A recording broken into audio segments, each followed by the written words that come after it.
and the kites feeding off the insects off the carcass, from the Marabou stork joining that signal so everyone can join in. They'll also drag the animal, any dead animals out of water sources so everyone can start to feed.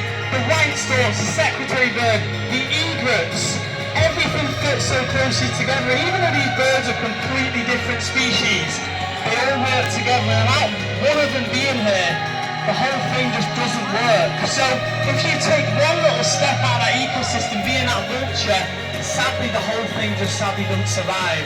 So if you do want to do your bit of being a conservationist, please just talk about vultures. Yeah, again, if you want to go a step further and help us with our charity, buying of our wristbands are only £1.